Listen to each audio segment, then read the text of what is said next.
G'day guys, kia ora and good morning. Hope you're doing fantastic. It's Dave here from New Zealand Outdoor Blades and Bullets.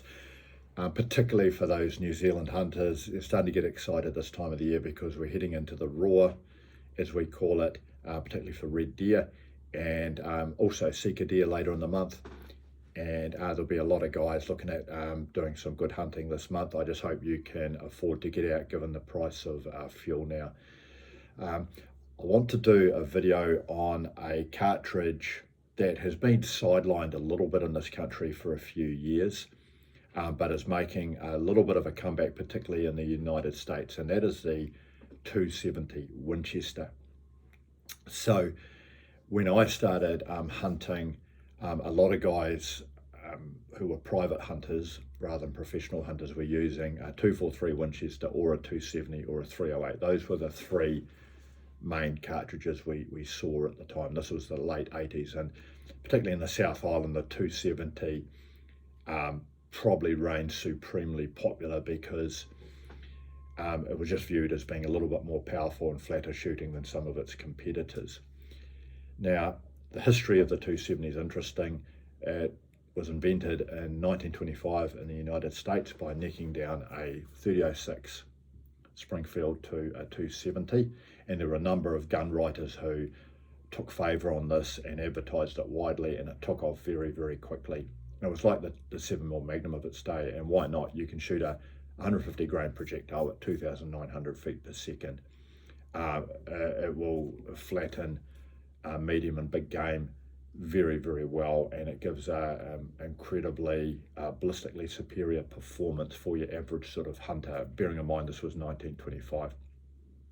It eventually came to New Zealand, probably didn't really get carried a lot until the late 1950s in New Zealand, because up until then everyone had 303s, but for those who could afford a American-made rifle, the 270 became popular here as well.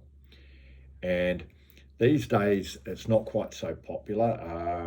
I think with the advent of better optics and a sort of an interest in reloading and ballistics, the 308 has become a little bit more popular than the 270. And for those that want to engage in longer range shooting, which is quite popular in this country, a lot of them will gravitate towards cartridges like the 7mm Rem Mag, 7mm PRC, 6.5 PRC, etc. But why not the 270? It's still a viable cartridge, and I'll just quickly show you something that I spied online this morning. So the Hornady Precision Hunter, which fires 145 grain ELDX, and this is 277 caliber 145 grain, so it will have a high ballistic coefficient, has a muzzle velocity of 2,970 feet per second, and that is impressive.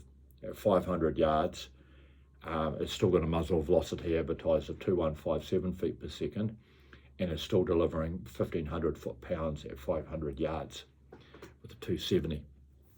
So if you're thinking about your first deer rifle, a 270 will be a very viable option for you, because it's going to flatten anything that you need in the ranges that you could be expected to hunt at. And for those of you who want to shoot a little bit further, I'm not saying that you have to or you should be shooting at long range, but if you choose to, you've still got a legitimate 500 yard rifle there with a 270. So for this reason, the 270 has made a little bit of a comeback in the United States, because there's people actually just looking at the terminal ballistics and saying, well, yeah, it might be 100 years old, but it's still a great performer. So yeah, if you've got any experience or thoughts on the 270 Winchester, I would love to hear from you. If you've got this far, have a fantastic day. Cheers.